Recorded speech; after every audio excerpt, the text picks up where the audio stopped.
Hello friends, welcome back to another video. Today I'm gonna talk about something that I've been thinking about lately. That we shouldn't let things that we can't control dictate our sense of well-being. And what I mean by that is we shouldn't get hung up on things that we can't control. A personal example is that I've been following a football team, a soccer team, for many years. And I went to see them one of the past Sundays, and I realized that the whole Sunday was sort of centered around this game, the outcome of the game, and I don't know, it's almost like an escape from taking responsibility of my own happiness.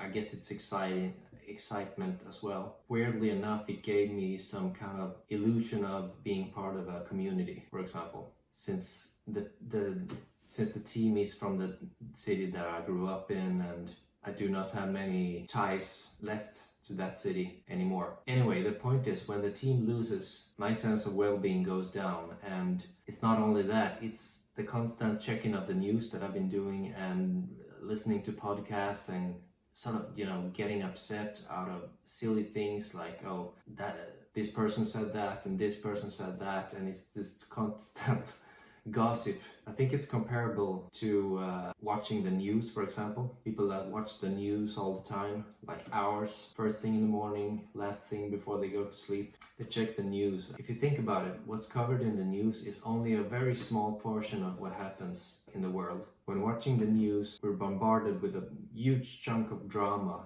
war, terror, hunger, crisis, financial crisis, fear. It's all negative, and it sort of affects our well-being, and we can't do much about it. So lately I've been doing changes, stopped following my team so much. I only check Google if something happened. However, now I check much less than I did before, and I've been realizing that I have all this time on my hands. I've been thinking of what I should do with it, so I've been trying to read, have been starting to read much more positive materials, such as great books, great podcasts, great audiobooks, and I can already feel like a positive sense of change in my mood, my brain, and just overall stability, being able to enjoy life a bit better. So here's something cool to think about, like how we can change our life in a pretty powerful way by making so-called small changes. So let's say that time I used to follow my soccer team, perhaps it took 1 or 2 hours a day, say. If I exchange those 2 hours to something more productive, say listen to an audiobook, listen to a great podcast, informative podcast, or reading a good book, those hours really adds up. In a week that would be 14 hours. 14, which will be 728 hours in 1 year.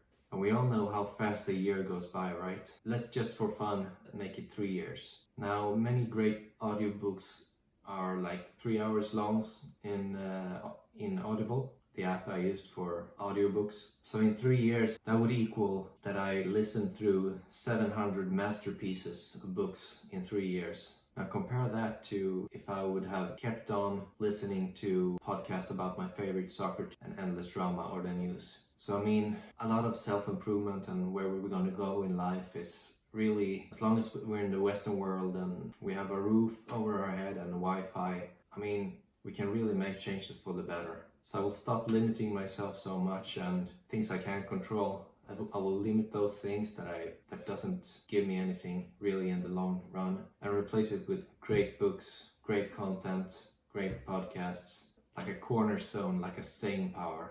This is such awesome time to be alive, and we better make the most of it and just thrive, right? Okay, thanks for watching, guys. I hope this was as inspiring as I think it is. See you in the next video. Bye.